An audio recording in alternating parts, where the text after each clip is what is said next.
Aquel 5 de abril de 1992, Alberto Fujimori disolvió el Congreso, suspendió la Constitución de 1979, intervino el Poder Judicial y tomó el control de las principales instituciones del Estado. Además, ordenó la ocupación militar de Lima y la censura de varios medios de comunicación, instaurando así un régimen de emergencia donde el Poder Ejecutivo concentraría todo el poder, respaldado por las Fuerzas Armadas. El autogolpe, aquel proyecto personal de Vladimiro Montesinos, por fin era una realidad. Él había sido su principal arquitecto y venía trabajando en este proyecto desde hacía mucho. Su primer movimiento fue modificar el sistema tradicional de ascensos de las Fuerzas Armadas mediante un decreto supremo. Este le permitió otorgar poder a sus generales de confianza y asegurar la lealtad de los altos mandos. Pieza a pieza fue reordenando la cúpula militar a su conveniencia y una vez colocadas todas en su lugar, llegó el nombramiento más importante, el del general Nicolás de Bari Hermosa Ríos como comandante general del ejército, el más alto rango militar. Pero Hermosa sabía que esto no era del todo cierto. Allí radicaba el secreto. En aquel nuevo esquema de poder existía un grado aún superior, uno que no figuraba en ningún reglamento, un cargo sin un nombre pero con un rostro que emergía desde las sombras, el de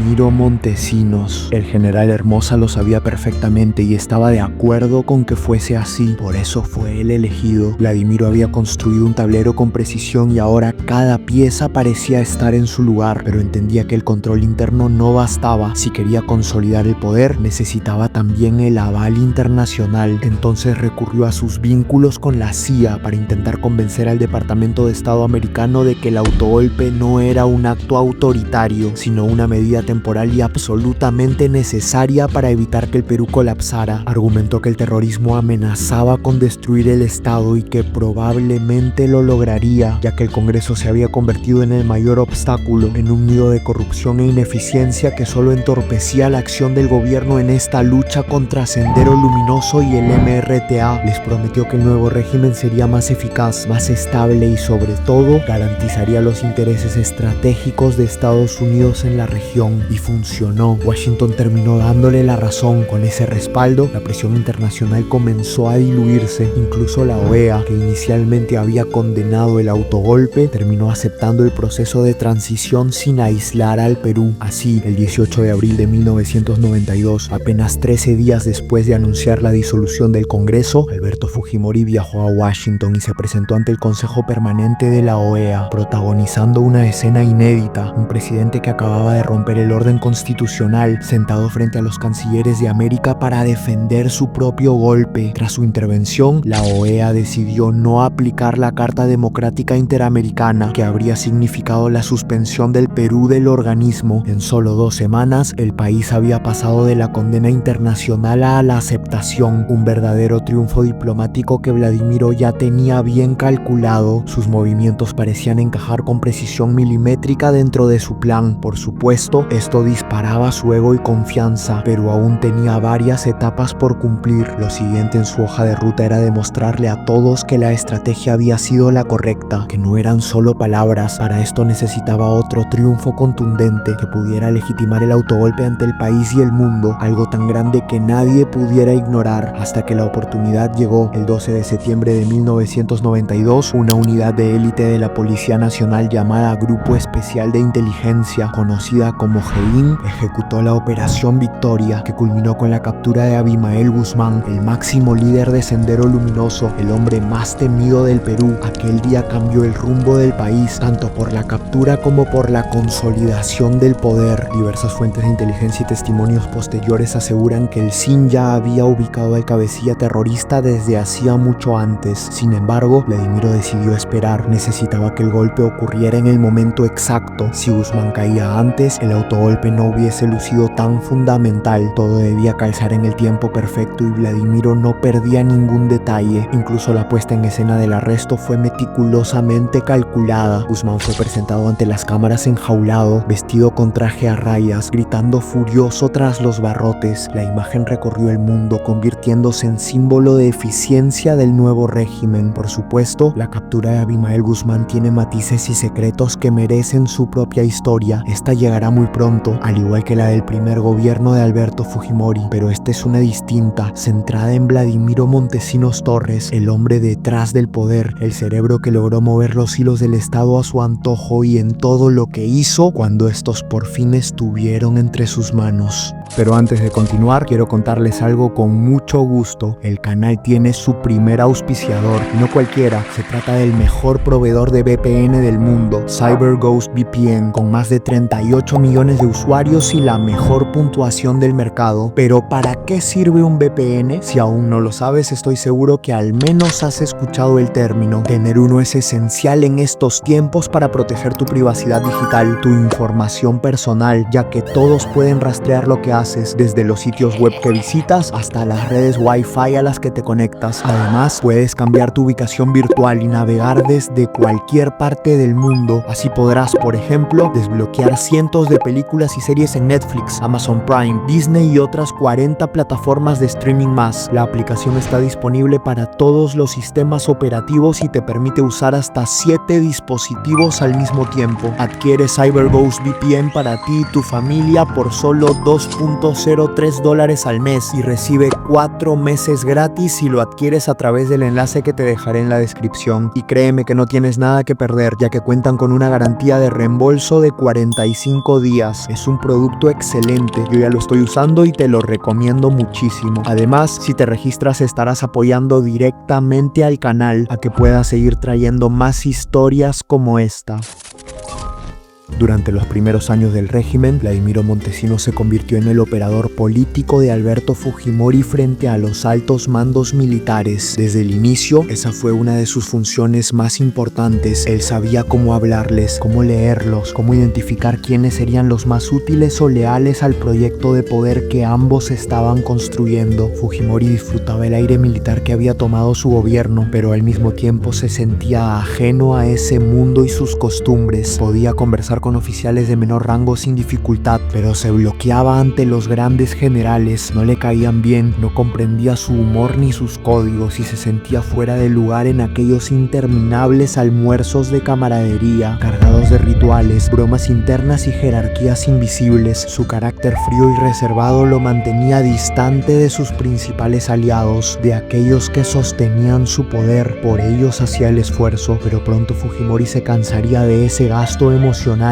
más aún cuando a su mano derecha tenía el siempre atento Vladimiro, siempre tan servicial, ofreciendo hacerse cargo de esas tediosas relaciones. Desde entonces, Montesinos se convirtió en un puente, en el intermediario entre el presidente y sus fuerzas armadas, tejiendo poco a poco una red de lealtades, una telaraña que parecía imposible de romper. Vladimiro supo aprovechar la debilidad social de Alberto Fujimori y lo llevó a una zona de comodidad que éste terminó abrazando. Con el paso de los meses, comenzó a delegar por completo el manejo del aparato militar y de inteligencia a su asesor. Pronto, Vladimiro Montesinos se vería embriagado por el poder que había constituido y lo usaría para muchas cosas que llevaba años imaginando, pero sabía que si quería conservarlo, lo primero era enfrentar la creciente insurgencia desde todos los flancos. Durante los primeros años del régimen, impuso múltiples operativos, algunos conocidos y públicos, otros completamente secretos y no convencionales, donde los límites entre la ley y la violencia comenzaron a desdibujarse. De esas operaciones nacerían algunos de los capítulos más oscuros del gobierno, principalmente los protagonizados por un escuadrón clandestino del ejército creado en octubre de 1991 para responder a la escalada terrorista de Sendero Luminoso, bajo la supervisión directa del Servicio de Inteligencia Nacional. Su nombre era el Grupo Colina y su misión era realizar seguimientos, capturas, ejecuciones extrajudiciales y desapariciones de personas catalogadas como terroristas por la inteligencia del ejército. Estas operaciones secretas se transformarían en masacres que años después sellarían el destino de quienes dirigían el país. La primera ocurrió el 3 de noviembre de 1991, cuando el Grupo Colina, encabezado por su comandante Santiago Martín Rivas, irrumpió con metralletas en una pollada en el distrito de Barrios Altos y asesinó brutalmente brutalmente a 15 personas, entre ellas un niño de apenas 8 años. 3 meses después, el 29 de enero de 1992, el escuadrón ejecutó a 6 campesinos en el distrito de Pativilca y el 18 de julio de ese mismo año ingresaron a la Universidad La Cantuta, secuestraron a 9 estudiantes y un profesor, los llevaron a un paraje desconocido en Huachipa y los ejecutaron, incineraron sus cuerpos y los enterraron en fosas clandestinas. Estos actos feroces fueron justificados como una estrategia para eliminar focos terroristas frente a un marco legal considerado ineficaz. Sostuvieron que era necesario aniquilar al enemigo antes de que éste atacara o se expandiera, algo que venía pasando de forma arrolladora. Sin embargo, aquella lógica terminó arrasando con vidas inocentes. Era difícil determinar quién era realmente terrorista y quién no, pero el asesinato de un niño pequeño marcó un punto de no retorno, determinante para asegurar que el Grupo Colina había acabado con la vida de personas inocentes. Años después, los tribunales establecieron que estas masacres fueron parte de una política de Estado, planificada y aprobada desde las más altas cúpulas de poder. Alberto Fujimori y Vladimiro Montesinos fueron acusados de autoría mediata por estos crímenes y finalmente condenados por ellos. Y también por lo ocurrido el 6 de abril de 1992, cuando un grupo de agentes del Servicio de Inteligencia del Ejército irrumpió violentamente en la casa del periodista Gustavo Gorriti, reconocido por sus investigaciones sobre corrupción y violaciones de derechos humanos. Sin orden judicial, lo redujeron, lo encapucharon y lo trasladaron al cuartel general del ejército, conocido como el Pentagonito. Allí permaneció detenido e incomunicado durante casi 2 días. Gorriti era considerado un enemigo del Estado y fue interrogado, presionado e incomunicado, mientras el gobierno justificaba su desaparición como parte del nuevo orden de emergencia. Finalmente, ante la creciente presión, Vladimiro Montesinos ordenó su liberación. Aquel secuestro se convertiría años más tarde en otra de las causas judiciales que lo llevarían a prisión, pero esto vendría años después. El camino del poder recién estaba comenzando para Montesinos, lo había soñado durante décadas y todo estaba saliendo tan bien que no reparó que este podría acabarse algún día. Después de todo, se movía bajo una estrategia mayor, el ultrasecreto Plan Verde, un proyecto gestado dentro de las Fuerzas Armadas que proponía instaurar una democracia dirigida durante las siguientes 2 o 3 décadas. El Plan Verde no contemplaba eliminar las elecciones, por el contrario, las necesitaba para legitimar el régimen, pero estas serían manejadas desde las sombras, controladas por un núcleo militar inteligente que gobernaría al país en silencio. De esta manera, Montesinos planeaba perpetuar este poder que había alcanzado y se preparaba para cualquier amenaza. Una de ellas apareció el 13 de noviembre de 1992, cuando el general Jaime Salinas Sedó intentó un levantamiento para restaurar el orden constitucional quebrado tras el autogolpe. Salinas, junto a un grupo de oficiales, había diseñado una operación secreta para tomar puntos estratégicos de Lima, detener a Fujimori y a Montesinos, restablecer el Congreso y convocar nuevas elecciones. A medianoche, ocuparon el Canal 2 y transmitieron un breve pero audaz mensaje, llamando a la población y a las Fuerzas Armadas a levantarse contra la dictadura y a desconocer el autogolpe del 5 de abril. Lo que Salinas no sabía era que tenía perdida esta partida desde antes de empezarla, ya que Montesinos conocía cada detalle de la conspiración y estaba a varios pasos por delante. En menos de 3 horas, tropas leales al gobierno cercaron las posiciones rebeldes y frustraron el levantamiento sin disparar un solo tiro. Salinas y sus oficiales fueron arrestados. El operativo fue fulminante y aquel intento por derrocar al régimen terminó en un fracaso estrepitoso. Esta derrota consolidó definitivamente el control de la dupla Fujimori-Montesinos sobre las Fuerzas Armadas. Desde entonces, nadie más volvió a intentar conspirar contra el gobierno. La maniobra de Montesinos fue impresionante y efectiva, un motivo más para ganarse la admiración y confianza absoluta del presidente. Pocos meses después, Fujimori accedería a uno de sus consejos más íntimos, mudarse junto a él a Chorrillos, a las oficinas del Servicio de Inteligencia Nacional. La sede venía siendo ampliada y remodelada desde hacía meses. Se había construido un enorme segundo piso destinado a albergar múltiples tareas, entre ellas la guerra antisubversiva, la lucha contra el narcotráfico, el frente externo y sobre todo el espionaje político.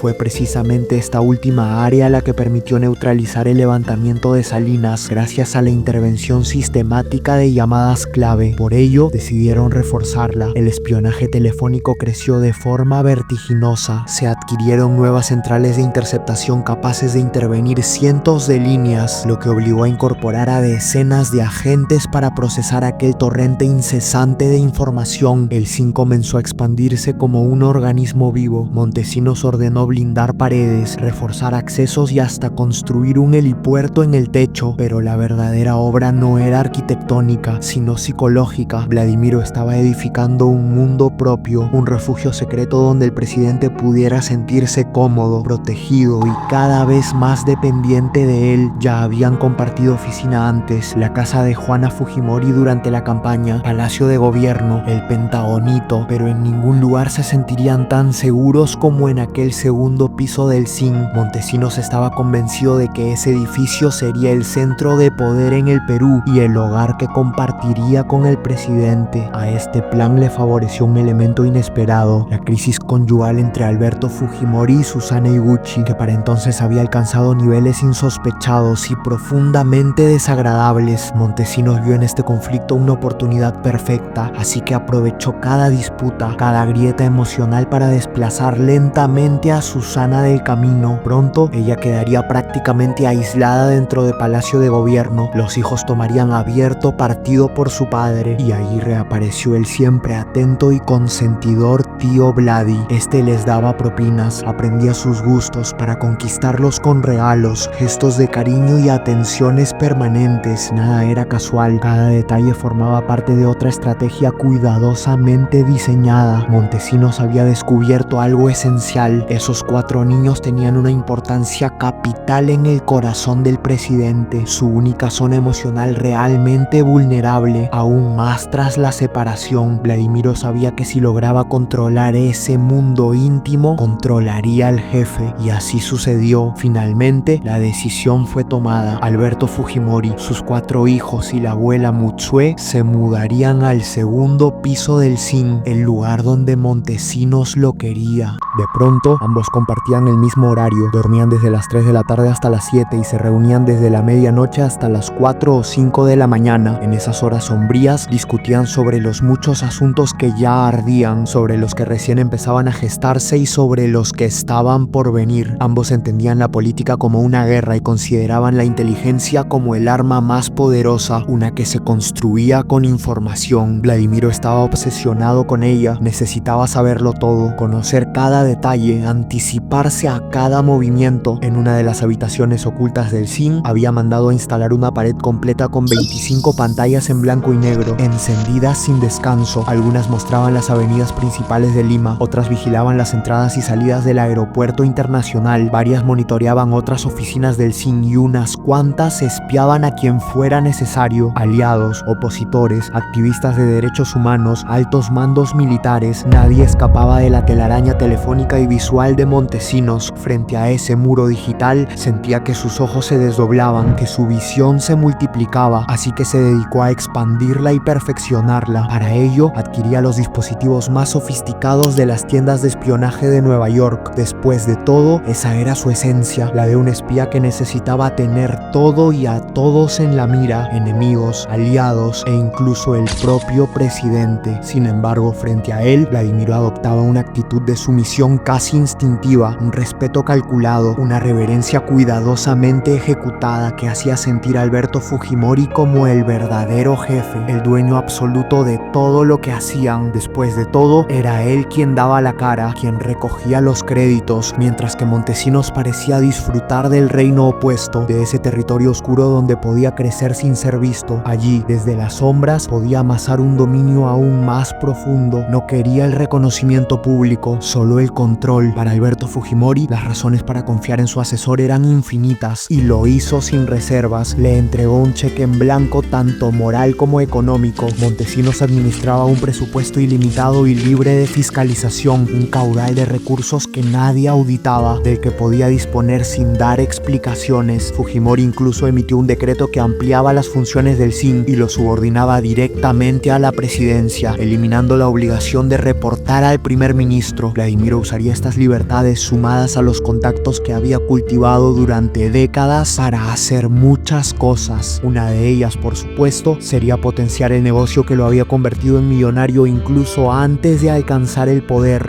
el narcotráfico. Ahora ocupaba un lugar privilegiado, era el interlocutor de la CIA, la DEA y la embajada estadounidense. Si en los años 70, siendo apenas asesor del ministro Mercado Jarrín durante el gobierno de Velasco Alvarado, había logrado entregarles información valiosa, ahora, desde la cúspide del Estado, podía ser infinitamente más útil para los intereses del gobierno estadounidense. Esto le permitió tejer una relación cada vez más íntima con los servicios de inteligencia norteamericano. Estos, fascinados por su eficiencia, empezaron a financiarlo con cerca de $1 millón anuales para apoyar la lucha antidrogas, fortalecer la seguridad y, sobre todo, obtener información exclusiva y estratégica de la región. Para ellos, el asesor presidencial era un oráculo, un estratega indispensable, pero Vladimiro, fiel a su estilo, no respondía a una sola bandera, jugaba a dos bandos. Mientras recibía millones de dólares de Estados Unidos, también protegía a narcotraficantes peruanos y colombianos a cambio de sumas igualmente millonarias. Uno de estos protegidos era Demetrio Chávez Peña Herrera, más conocido como Vaticano, el mayor capo peruano del momento, dueño de la producción de pasta básica en el Valle del Guayaga. Años después, Vaticano revelaría ante la justicia que pagaba a Montesinos $50,000 mensuales para operar una pista clandestina sin interferencias militares, y aseguró que gracias a esto las Fuerzas Armadas le ofrecían protección activa. También declaró que tanto el general Hermosa Ríos como el propio presidente Alberto Fujimori estaba al tanto de este y otros acuerdos secretos que mantenía Montesinos. Si deseas conocer más detalles sobre la oscura y curiosa relación entre Vaticano y Vladimiro, te sugiero luego ver este video. Indignado por la red de corrupción que crecía ante sus ojos, el general Luis Palomino, entonces jefe policial antidrogas, decidió romper el silencio. Consciente del peligro que corría, llegó a la embajada estadounidense protegido por un chaleco antibalas. Allí, frente a diplomáticos norteamericanos, denunció que Vladimiro estaba saboteando sistemáticamente los esfuerzos conjuntos entre Perú y Estados Unidos para combatir el narcotráfico, pero su advertencia cayó al vacío. Pese a todas las señales, Vladimiro siguió contando con la confianza de Washington. La CIA incluso manifestó abiertamente su respaldo, catalogándolo como un pilar indispensable en la lucha contra las drogas. Por supuesto, los altos mandos estadounidenses no eran ingenuos, no lo protegían porque creían en su inocencia, sino porque a pesar de todo, les era extremadamente útil. Sabían que Montesinos negociaba con ciertos narcotraficantes, pero al mismo tiempo les entregaba resultados que nadie más podía ofrecerles. Eliminaba a unos y protegía a otros, pero en el balance seguía siendo favorable. Así, Estados Unidos terminó tolerando la corrupción de un aliado eficaz, alguien que en la superficie parecía avanzar en la guerra antidrogas, pero que bajo las sombras tejía sus propios pactos. Para la CIA, aquella relación era un intercambio conveniente que les permitía disponer de un servicio de inteligencia privilegiado. La DEA, en cambio, observaba estas contradicciones con creciente incomodidad, pero poco podía hacer frente a los engranajes políticos. Por supuesto, Vladimiro protegía a quienes pagaban lo que exigía, únicamente a ellos. Por eso, cuando Vaticano se negó a duplicar el monto pactado y desembolsar $100,000 mensuales por el uso de las pistas, Montesinos no lo dudó, le bajó el pulgar y ordenó su captura, sin advertir que aquel hombre, tras caer, sería uno de los primeros en delatarlo públicamente ante el país. Por supuesto, Vaticano no era su único cliente, ni su única vertiente. A mediados de la década, la red de Montesinos extendió sus tentáculos hacia negocios aún más lucrativos, como el transporte internacional de droga en grandes cargamentos, utilizando medios militares y canales clandestinos. Investigaciones posteriores revelarían que entre 1993 y 1994 se enviaron importantes remesas hacia Miami, utilizando aeronaves de la Fuerza Aérea del Perú, operadas por militares de bajo rango que funcionaban como peones dentro de un tablero sumamente grande. Paradójicamente, mientras todo esto ocurría en las sombras, el gobierno, con apoyo estadounidense, lanzaba agresivos operativos para reducir el tráfico aéreo de drogas hacia Colombia. Varias avionetas fueron derribadas, otras capturadas. En apariencia, el gobierno encajaba grandes logros en la lucha contra las drogas, pero era solo una ilusión. Mientras algunas rutas eran destruidas con espectacularidad mediática, otras, las manejadas por la red de Montesinos, florecían sin ser tocadas. Así se multiplicaron los envíos, tanto aéreos como marítimos. El patrón era claro: aprovechándose de la estructura militar, de la información privilegiada que recibía de la CIA y de la DEA y de su enorme influencia sobre jueces y fiscales, Vladimiro aseguraba que la mercancía de sus aliados narcotraficantes saliera del país sin obstáculos, mientras él llenaba sus bolsillos con millones. Pero no todo pudo permanecer bajo las sombras, ni tan perfectamente oculto como él hubiese deseado. En 1996 estallaría el caso que haría temblar al régimen: el escándalo del avión presidencial. En un antiguo Boeing 707 de la Fuerza Aérea, que hasta poco antes había servido como avión presidencial, se encontraron 169 kilogramos de cocaína meticulosamente ocultos. El destino era Rusia y dentro de la tripulación figuraba nada menos que un edecán del presidente Fujimori. La noticia encendió rumores oscuros, preguntas prohibidas y una sospecha devastadora. La complicidad podría estar mucho más arriba de lo que nadie imaginaba. Apenas 2 meses después llegó otro duro golpe para la credibilidad del gobierno: el escándalo de los narcobuques. Autoridades canadienses hallaron más de 150 kilos de droga en varios buques de la Marina de Guerra del Perú, un escándalo sin precedentes que dejó en ruinas la imagen de la institución. La respuesta oficial fue indignante. El gobierno se limitó a culpar únicamente a técnicos navales, suboficiales y personal de bajo rango, como si una operación de semejante magnitud pudiera ejecutarse sin la venia de mandos superiores, una coartada tan endeble que rozaba lo insultante. Pero a pesar de este y otros escándalos que salpicaron la década, la red del narcoestado siguió creciendo. No sería sino hasta finales de los años 90 cuando la presión internacional aumentó y las evidencias comenzaron a acumularse como una avalancha. Pero a mediados de los años 90 todo parecía bajo control. El gobierno gozaba de una amplia aprobación, y más aún luego de la guerra del Cenepa, aquel breve pero feroz conflicto librado entre enero y febrero de 1995. El estallido ocurrió cuando el Perú aún sangraba por dentro. La guerra contra el terrorismo había dejado al país exhausto y debilitado, especialmente en su frontera norte. Ecuador lo vio y no dejó pasar la oportunidad.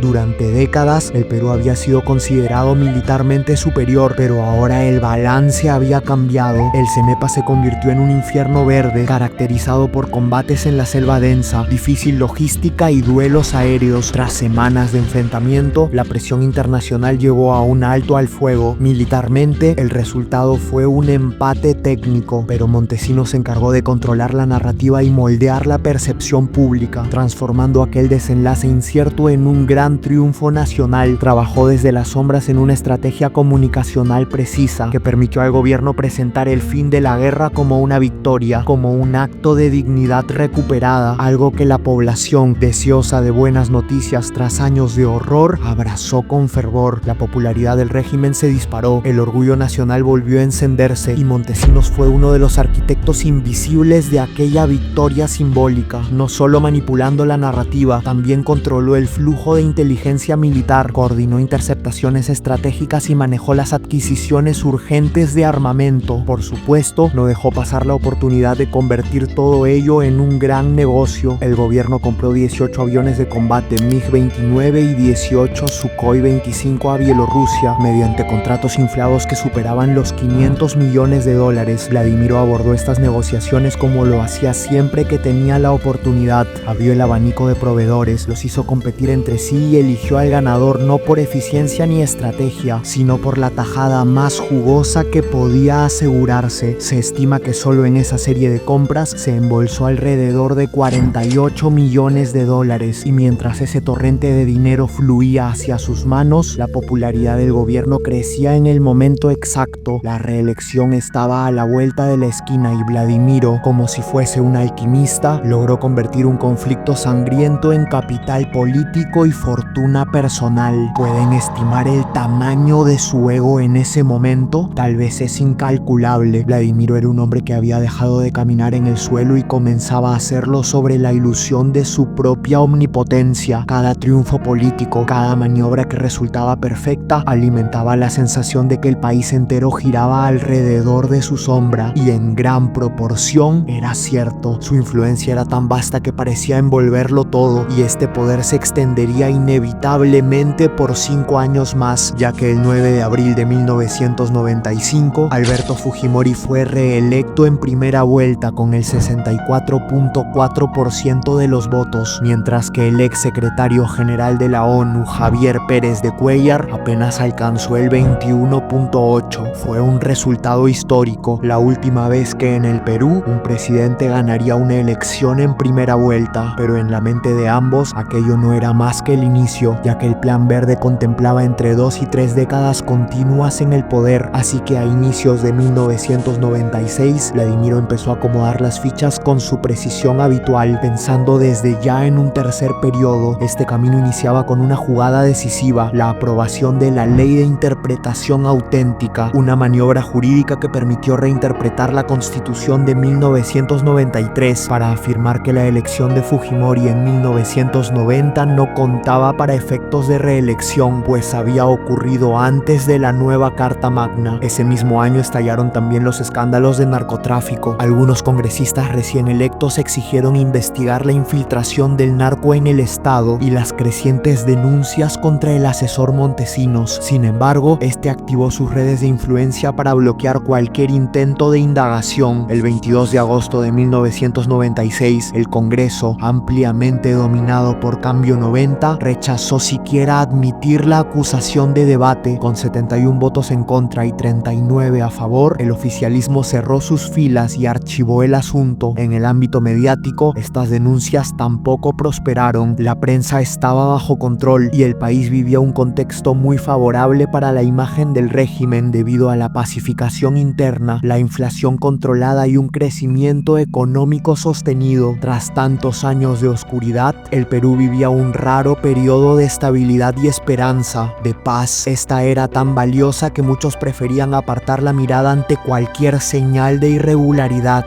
Para una parte importante de la población, aquellas acusaciones no eran más que maniobras de la oposición para desestabilizar un gobierno que venía haciendo las cosas bien, y esta percepción crecería aún más en abril de 1997, cuando el exitoso rescate de rehenes en la residencia del embajador de Japón provocó otro estallido de orgullo nacional. Las calles de Lima se llenaron de aplausos, la televisión mostró el operativo completo y el gobierno lo capitalizó como una absoluta consagración política. Si quieres conocer a fondo la verdad detrás de esta historia, te invito a verla completa en el canal, y si este video te está gustando, no olvides dejar un like y suscribirte si aún no lo has hecho. De esa forma ayudarás a que lleguen muchas más historias como esta. El éxito de la Operación Chavín de Huántar no solo representó uno de los puntos más altos de popularidad para el gobierno, también marcó un quiebre decisivo en la vida de Vladimiro Montesinos. Aquel hombre que había hecho de la penumbra su hábitat natural sintió por primera vez la tentación del reconocimiento público. Una nueva chispa de ambición se encendió dentro de él. Sus victorias habían sido celebradas solo en círculos cerrados, pero el rugido del aplauso nacional lo sedujo, lo empujó a cruzar una línea que siempre había respetado. Días después del rescate, Vladimiro Montesinos apareció por primera vez ante las cámaras de televisión. Lo hizo en una entrevista conjunta con el presidente Fujimori, grabada en una de las salas del CIN, ambos sentados en sillones distintos, pero vestidos con trajes casi idénticos, retratados como dos figuras que compartían un mismo mando, un mismo pulso de poder. Fujimori lo presentó como su mano derecha, como el máximo representante de la inteligencia peruana, y afirmó que trabajaban juntos, entregados a tiempo completo al servicio del país, un trabajo en conjunto que había traído grandes beneficios al Perú, entre ellos la Operación Chavín de Huántar. Algo era indiscutiblemente cierto: Montesinos trabajaba sin descanso en el CIN, no se detenía nunca, siempre estaba espiando, tramando, analizando el siguiente movimiento en su tablero, y era un jugador voraz, capaz de llevar múltiples partidas de forma simultánea sin descuidar ninguna. Estas lo inyectaban de tanta adrenalina que no se aburría, podía trabajar durante todo el día y toda la noche durmiendo apenas unas horas. Con el tiempo, esta forma extrema de operar dejó de ser un hábito para convertirse en su única manera de existir. Su vida no tenía pausas, parte de su tiempo lo dedicaba a servir al país, ejecutando operaciones indispensables para el funcionamiento del Estado. Otra parte la invertía en consolidar la telaraña de poder que había tejido con paciencia, y otra en seguir engrosando sus bolsillos. Pero lo más extraño era que no parecía tener el tiempo ni la necesidad de disfrutar realmente consciente de aquella enorme riqueza acumulada. Los feriados no existían para él, menos aún las vacaciones. Su vida transcurría en jornadas maratónicas donde el día y la noche se confundían bajo la luz artificial del zinc. Pero eso no significaba que no disfrutara de ciertos lujos desmesurados. En 1996, Vladimiro levantó uno de los símbolos más inquietantes de su poder, su emblemático búnker de la playa Arica. Primero construyó una casa, luego empezó a comprar una por una las viviendas colindantes, ofreciendo cifras tan irresistibles que ningún propietario pudo negarse. En total fueron 5, y una vez suyas, mandó a construir túneles subterráneos para conectarlas. Estos estaban equipados con puertas de acero, pasadizos ocultos y múltiples rutas de escape. Vladimiro unió sus 5 casas en un complejo de más de 2000 metros cuadrados, una fortaleza diseñada por él mismo, pensando en que algún día una facción conspiradora del ejército podría intentar atacarlo, porque si algo temía Montesinos era que a medida que su poder crecía, también crecían sus enemigos. Por eso reforzó las paredes con planchas metálicas capaces de detener proyectiles y camufló los accesos subterráneos bajo jardines artificiales y falsos jacuzzis. No cabía duda, cuanto más poderoso se volvía, más profunda se hacía su paranoia. Claro que el búnker de la playa Arica no era su única propiedad. Vladimiro también poseía una mansión de casi 1200 metros cuadrados en la cuadra 12 de Velasco Astete, valorizada en más de 2.2 millones de dólares, y otra aún más ostentosa en la exclusiva urbanización Las Casuarinas, tasada en 4.5 millones, además de otros inmuebles dispersos en distintos puntos de Lima. Por supuesto, ninguno de ellos figuraba su nombre. El Doc podía cometer errores, pero no errores tan elementales. Para ocultar sus propiedades y sus cuentas empleaba una red de testaferros cuidadosamente seleccionada. Entre los más importantes estaba Víctor Venero, Luis Duturburu, Juan Valencia y Enrique Gamarra. Todos ellos se convirtieron en piezas clave para canalizar las enormes sumas provenientes de su enriquecimiento ilícito. Prestaban su nombre y el de sus familiares para registrar casas, empresas y sobre todo cuentas bancarias en paraísos fiscales. Pero la fortuna de Montesinos era inmensa. Diversas investigaciones estiman que durante sus años en el poder, el patrimonio que amasó llegó a bordear los $1.000 millones,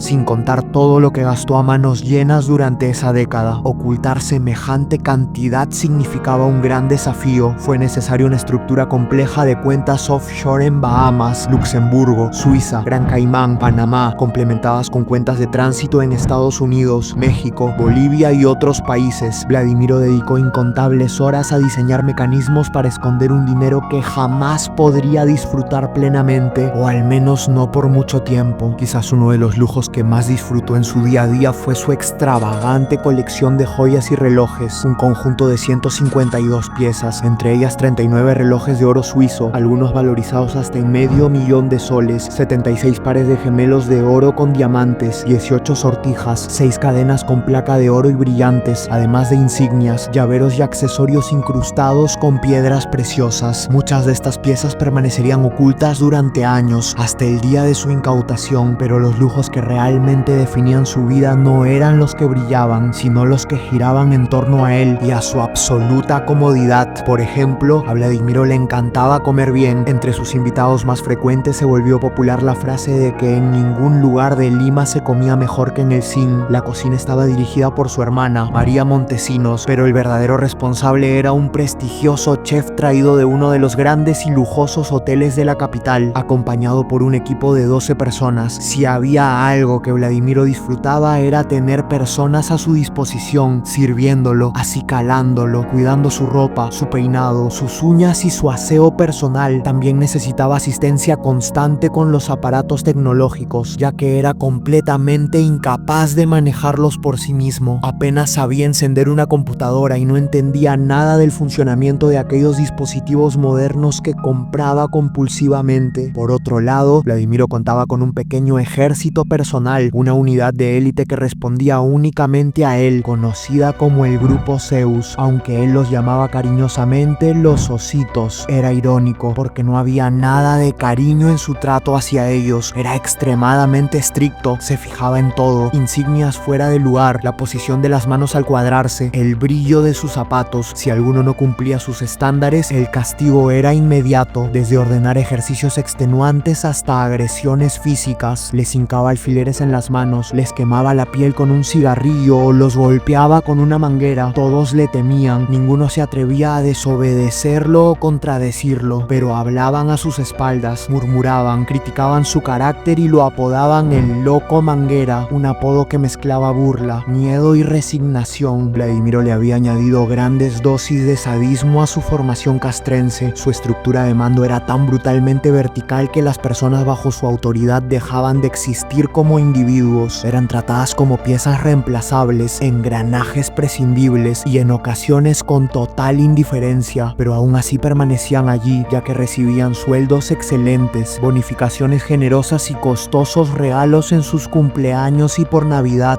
Montesinos sabía mejor que nadie que el dinero compraba voluntades y disfrutaba comprobándolo día a día. Con los años fue reuniendo muchas personas a su alrededor. Algunos eran simples instrumentos, sirvientes pasajeros, pero otros en cambio lograron penetrar en niveles mucho más altos de confianza. Entre ellos, una figura destacaba por encima de todas las demás. Su nombre era Matilde Pinchi Pinchi. Se habían conocido muchos años atrás cuando él trabajaba como abogado defendiendo contrabandistas y salvándolos de la cárcel. Matilde había sido una de ellas. Vladimiro logró librarla de una condena de 4 años y desde entonces la relación entre ambos comenzó a estrecharse, a mezclarse entre lo económico, lo amical, lo sentimental y lo clandestino. Su vínculo evolucionó, cambió de forma muchas veces, pero nunca se rompió. Montesinos confiaba plenamente en ella y en su lealtad, tanto que la mantuvo a su lado incluso al llegar a la cima. Allí se convirtió en su administradora personal, su ama de llaves de absoluta confianza, la encargada de realizar pagos confidenciales y de muchas otras tareas que solo a ella podía encomendar, pero quizás su función más importante era simplemente escucharlo. Matilde era la mujer con la que prefería conversar. Después de cada reunión relevante, lo primero que hacía era buscarla para contarle todo, cada detalle, cada sospecha, cada pequeña victoria y cada temor. Ella era su desahogo emocional. Al parecer, Vladimiro había dividido a la mujer ideal en 3 partes. La primera era Trinidad, su esposa legal, la madre de sus hijas, con quien prácticamente no conversaba. La segunda era Matilde, la mujer inteligente, paciente, leal, siempre dispuesta a escucharlo. Y la tercera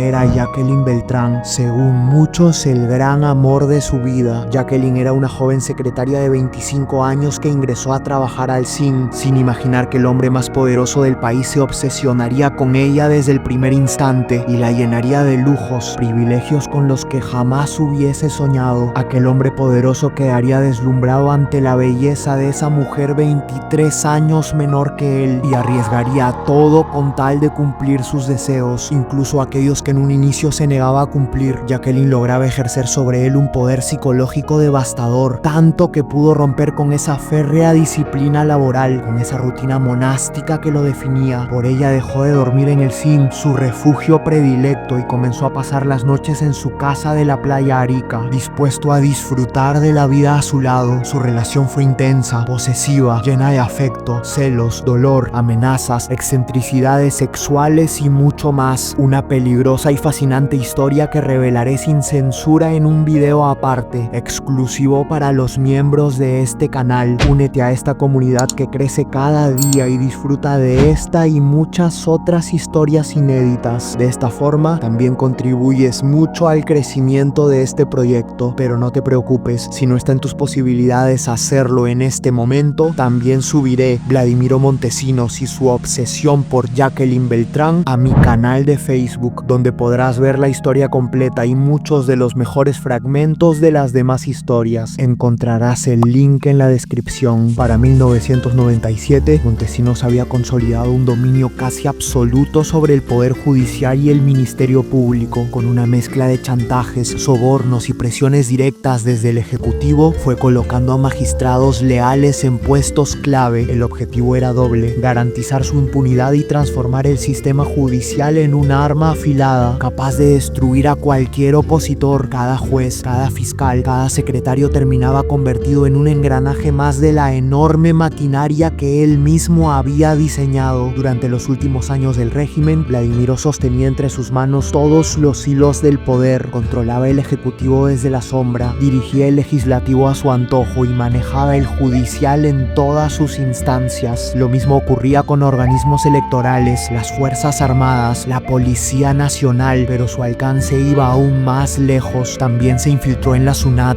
una institución clave para fiscalizar y asfixiar a empresarios, industrias y grupos financieros que pudieran convertirse en una amenaza para el régimen. Montesinos había construido uno de los aparatos de corrupción y control más amplios y sofisticados de la historia de Latinoamérica. El problema era que este no podía ocultar aquellas incómodas revelaciones sobre el narcoestado, ni su propio pasado criminal. Estas empezaban a erosionar su imagen y la del gobierno.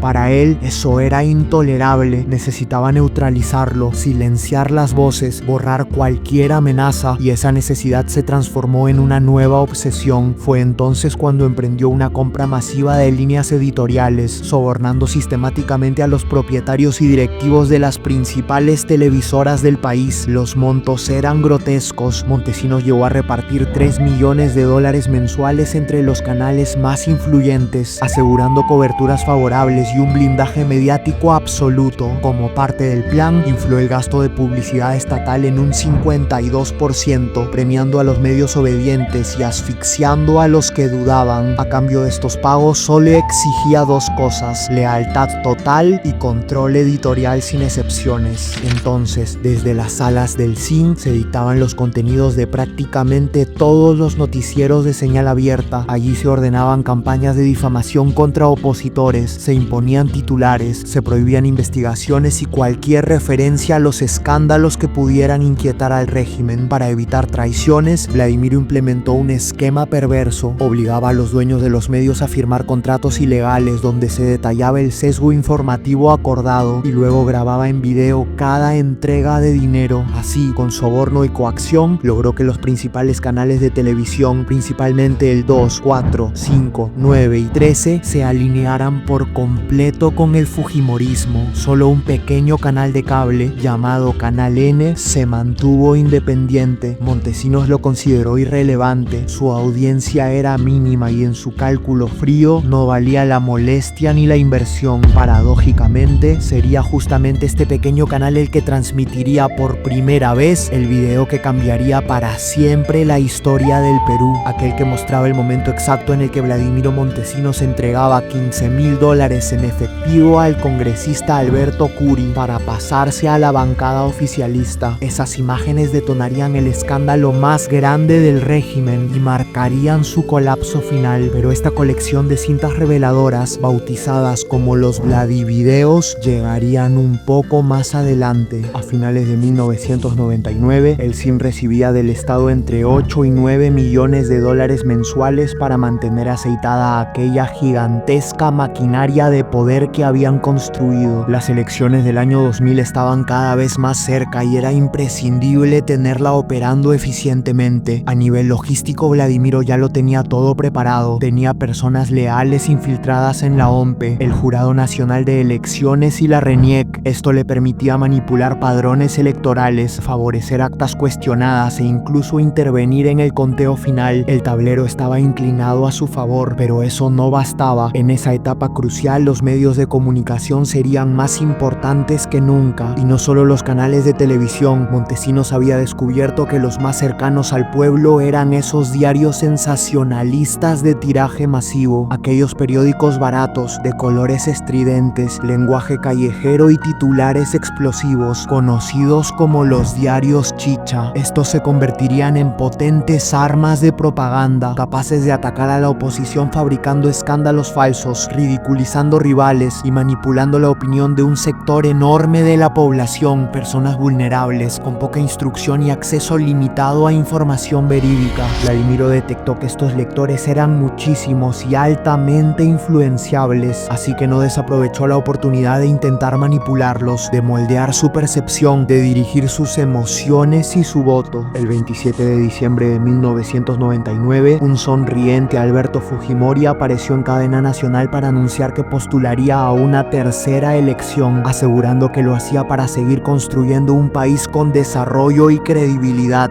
A partir de ese momento, las principales calles a lo largo y ancho del país quedaron tapizadas con el eslogan del partido. El CIN no escatimó en recursos. La maquinaria reeleccionista se puso en marcha con una velocidad brutal. Miles de polos, pelotas de fútbol, gorros y calendarios empezaron a circular, todos estampados con el logo de Perú 2000, y pronto, en cada rincón del país comenzaría a sonar una melodía que quedaría grabada en la memoria colectiva, llamada el ritmo del chino. Esa pegajosa tecnocumbia inundaría radios locales, plazas, ferias, mercados, asentamientos humanos y más. Miles de cassettes fueron repartidos gratuitamente hasta que el país entero terminó tarareando aquella canción que se convirtió en el himno propagandístico de la campaña. Sin embargo, al otro lado del tablero, algo inesperado empezaba a ocurrir. Los mítines de Alejandro Toledo congregaban multitudes gigantescas en todo el país. La oposición, que por muchos años había estado dispersa y debilitada, comenzó a unirse alrededor de su candidatura. Para muchos, Toledo se convirtió en la única esperanza para detener la perpetuación de Fujimori en el poder. Las últimas encuestas encendieron alarmas dentro del CIN. Montesinos observaba con preocupación cómo Toledo avanzaba con una fuerza inesperada, lo suficiente como para poner en duda el 50% de los votos necesarios para que Fujimori pudiera ganar una vez más en primera vuelta. El 9 de abril del año 2000, apenas cerraron los centros de votación, la emisión de una encuesta a boca de urna estremeció al país. El virtual ganador de las elecciones era Alejandro Toledo. En el Hotel Sheraton, la noticia cayó como un relámpago. La multitud estalló en júbilo. Toledo fue alzado en hombros, envuelto en una euforia que parecía anunciar un cambio histórico. Pero mientras tanto, en los pasillos del cine el ambiente era otro. Allí, lejos de las cámaras, comenzaron a activarse mecanismos, presiones y estrategias para manejar el resultado. El conteo oficial demoró 3 días y cuando finalmente se publicaron las cifras, la sorpresa fue absoluta. Fujimori quedó con 49.85% frente al 40.4% de su contrincante. No había logrado ganar en primera vuelta. Después de todo, ¿acaso no era esta una prueba convincente de que el Perú vivía en una verdadera democracia? El mensaje había sido enviado. Ahora tocaba asegurarse de que no habría más tropiezos en la segunda vuelta. Y así ocurrió. Fujimori ganó con un contundente 74.3% de los votos válidos. Sin embargo, aquella victoria no trajo calma. Los días de zozobra no habían terminado, recién estaban por empezar. A pesar de no ganar, el inesperado ascenso de Toledo provocó un efecto colateral devastador para el fujimorismo. No tendrían mayoría parlamentaria. De las 120 curules en disputa, apenas habían conquistado 52. Gobernar sin un Congreso dócil sería casi imposible y Montesinos lo entendía mejor que nadie, así que empezó a trabajar de inmediato. Durante el tenso periodo entre la segunda vuelta y la ceremonia de investidura del 28 de julio, comenzó a ocurrir un fenómeno particular. Varios congresistas recién electos anunciaron que luego de reflexionar habían decidido pasarse a la bancada oficialista, ya que lo mejor para la gobernabilidad del Perú sería trabajar enfocados en un mismo objetivo. Esto por supuesto no era más que un discurso ensayado. Detrás de cada caso había un precio negociado. Este fluctuaba entre los $15,000 y $30,000 por congresista. Vladimiro había estandarizado tanto las coimas como el proceso. Cada uno de ellos debía pasar por la misma salita del CIN, donde serían grabados clandestinamente mientras recibían el pago en efectivo, ya fuera para cambiarse de bancada o para permanecer en la suya de manera encubierta, listos para informar o voltearse al primer llamado. Días antes de la juramentación presidencial del 28 de julio, miles de peruanos comenzaron a llegar a Lima desde los rincones más remotos del país. Alejandro Toledo había convocado a una multitudinaria marcha. Su figura canalizaba el descontento popular, unía sectores dispersos y organizaba la resistencia contra una elección profundamente cuestionada. Era un estallido social que anunciaba cansancio, pero también esperanza. Sin embargo, nada de eso sería suficiente para derribar el régimen. La maquinaria fujimorista tenía una estructura diseñada para perpetuarse y no caería por presión ciudadana, ni por masivas marchas, ni por discursos encendidos. Este quiebre llegaría a partir de un motivo mucho más profundo, más inesperado y sumamente poderoso: la ruptura definitiva entre Vladimiro Montesinos y la CIA. Después de largos años siendo su aliado más útil e importante en América Latina, la agencia finalmente se hartó de su viejo amigo espía. Durante mucho tiempo, la CIA había tolerado sus actos de corrupción y sus vínculos con el narcotráfico. Sabían perfectamente quién era, sabían lo que hacía, pero se quedaban callados porque en el balance general les resultaba funcionar. nacional. Nadie en toda la región les proporcionaba la información que les daba el DOC. Sin embargo, todo cambió cuando descubrieron su último gran negocio, la venta de 10.000 fusiles de asalto AK-47 a las FARC de Colombia, la guerrilla financiada por el narcotráfico y enemiga directa del gobierno de Estados Unidos. En 1999, Montesinos había negociado armamento militar peruano para abastecer a un grupo que la propia CIA combatía en su guerra antiterrorista. Vendió miles de fusiles a las FARC a cambio de pagos multimillonarios en efectivo, burlando no solo a su país, sino también a sus aliados más poderosos. Para la CIA, aquello no fue un simple acto de corrupción, fue una enorme traición. En ese instante comprendieron algo que llevaban tiempo sospechando. Vladimiro se había vuelto demasiado poderoso, demasiado autónomo y peligrosamente impredecible, un actor fuera de control, un riesgo geopolítico con acceso a secretos, a armas, a dinero y a gobiernos enteros. Lo habían tolerado durante años porque su utilidad superaba estos peligros, pero ahora el balance había cambiado. Montesinos dejó de ser un activo para convertirse en una amenaza. El 8 de septiembre del año 2000, Alberto Fujimori viajó a Nueva York para asistir a la cumbre del milenio de la ONU, acompañado por su hija y entonces primera dama, Keiko Fujimori. Todo parecía seguir el protocolo habitual hasta que al finalizar la cumbre recibió un llamado inesperado del Departamento de Estado de los Estados Unidos. Allí escuchó algo que lo dejó desconcertado. Con frialdad diplomática le reprocharon los resultados de las últimas elecciones, afirmando sin rodeos que estas no habían sido democráticas. Fujimori reaccionó con enojo y levantó la voz indignado: "Yo soy un demócrata", pero la respuesta fue tajante y demoledora: "Si quiere seguir contando con nuestro apoyo, señor presidente, deberá hacer cambios al más alto nivel. Tiene que pedirle a Montesinos que se vaya". En ese instante,